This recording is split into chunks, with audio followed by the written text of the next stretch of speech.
Maybe how long it is? I don't know. Hi, my name is Karl Briegel. I'm one of the co-founders and giving our current tech-heavy phase co-CTO. I'm Nick von Grafenstein, co-founder and co-CTO, and we are QTAS. At QTAS, we help cancer patients receive the best possible treatment by revolutionizing how cancer treatments are monitored and administered. We do this by combining liquid biopsies with our cutting-edge quantum sensor technology. Over the past months, we've achieved strong technical and market progress, built a rapidly growing interdisciplinary team, and established promising partnerships towards clinical validation. The Munich ecosystem has been incredibly valuable, from the TUM Venture Labs and Unternehmertum to GATE and beyond. The density of deep tech expertise and close interaction between research and ambitious startups really sets up an ideal environment. As a deep tech startup, we face complex and evolving challenges, so having the right environment is critical.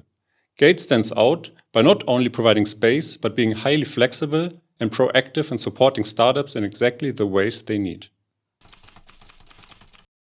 The first time I thought about building a startup, it was about creating new drinks or building financial document analysis tools. However, I have always been driven by the idea of translating research at the forefront of technology into real-world impact where it matters most. Building a company that saves lives is the most direct way of doing so.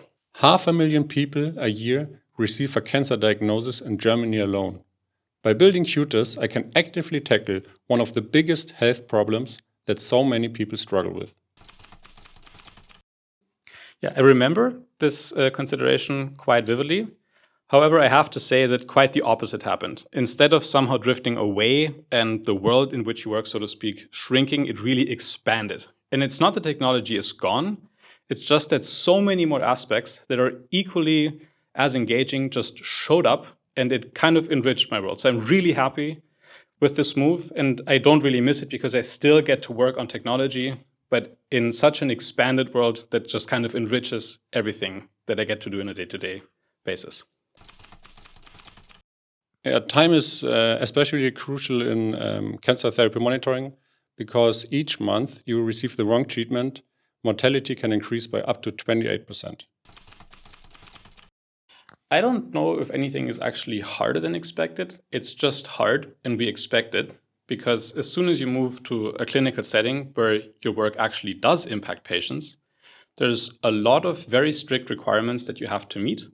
And meeting those in a time-critical fashion is tough, but we expected this, so we know how to deal with this. So I wouldn't really say that there's anything unexpected about this.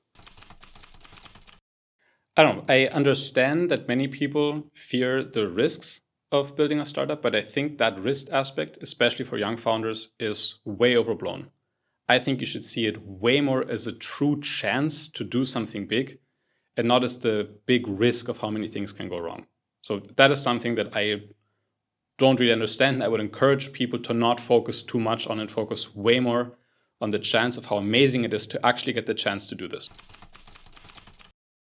So at the moment, we're growing very quickly as a team and advancing on multiple fronts at the same time.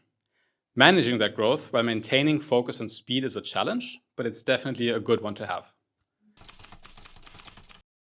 I think what helps a lot is just the awareness of how important having a good team is, and really focusing on making sure that everyone in the team feels welcome and that it actually feels like a team and not just more people working on something, so that we all have a unified direction, because this really enforces that A, the team as it grows is a nice team to work with, and that also everyone actually pulls in the same direction, which supports the growth in and of itself.